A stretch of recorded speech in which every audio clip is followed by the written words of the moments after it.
اللہ کا وعدہ، جو کسی کا برا نہیں چاہتا ان کے ساتھ کوئی برا نہیں کر سکتا۔ یہ اللہ کا وعدہ ہے۔ نماز کی توفیق، جب اللہ کسی کو معاف کرتا ہے تو اسے نماز کی توفیق بھی دیتا ہے۔ اے اللہ، اپنے سجدوں میں مجھے اتنی عزت عطا کر دے کہ اس دنیا کو یاد کرنے کا وقت ہی نہ ملے۔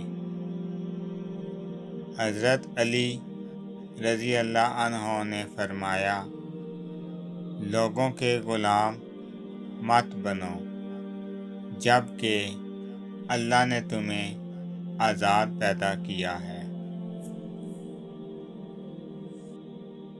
یہ سوچ کر پریشان نہ ہوا کرو کہ تمہارے ساتھ کوئی نہیں ہے۔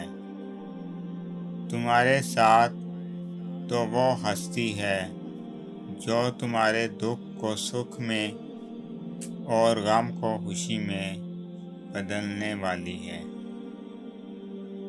ہمیشہ زندگی میں ایسے لوگوں کو شامل کرو جن کا دل چہرے سے زیادہ صاف ہو۔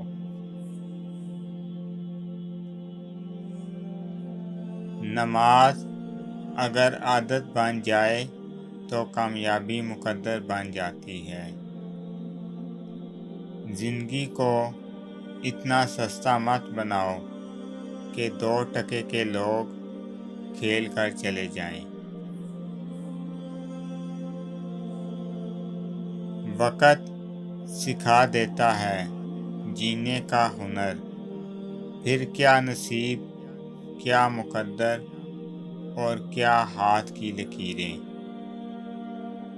اپنی اولاد کو اپنا دوست بنا کر اچھا انسان بنا دو، ورنہ برے لوگ انہیں اپنا دوست بنا کر انہیں برا انسان بنا دیں گے۔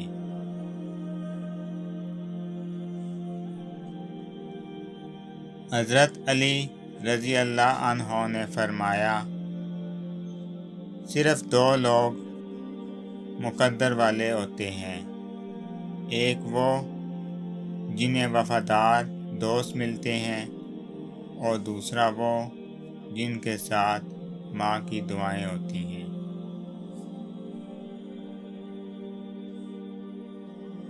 کچھ لوگوں سے وابستہ یادیں ہمیشہ زندہ رہتی ہیں۔ کتابوں کی بڑی بڑی باتیں کتابوں میں ہی اچھی لگتی ہیں۔ سچ تو یہ ہے کہ عورت کا واقعی کوئی گھر نہیں ہوتا۔ خوبصورت لہجے میں بات کریں، ورنہ خاموش رہ کر اپنی خوبصورتی کو برقرار رکھیں۔ آپ کی خاموشی آپ کے لیے عذاب بھی ہو سکتی ہے اور نجات بھی ہو سکتی ہے۔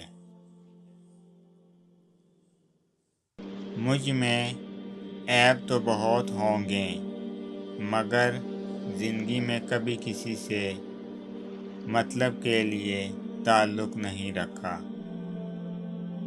سجدوں سے تیرے کیا ہوا، صدیاں گزر گئیں، دنیا تیری بدل دے وہ سجدہ تلاش کر۔ اگر آپ کو میری یہ ویڈیو اچھی لگے تو میری ویڈیو کو لائک کریں اور زیادہ سے زیادہ شیئر کریں۔ میں اسی طرح آپ کے ساتھ خوبصورت اقوال لے کے آؤں گا۔ اللہ تعالیٰ آپ سب پہ اپنا خصوصی کرم فرمائے، آمین۔ السلام علیکم ورحمۃ اللہ وبرکاتہ۔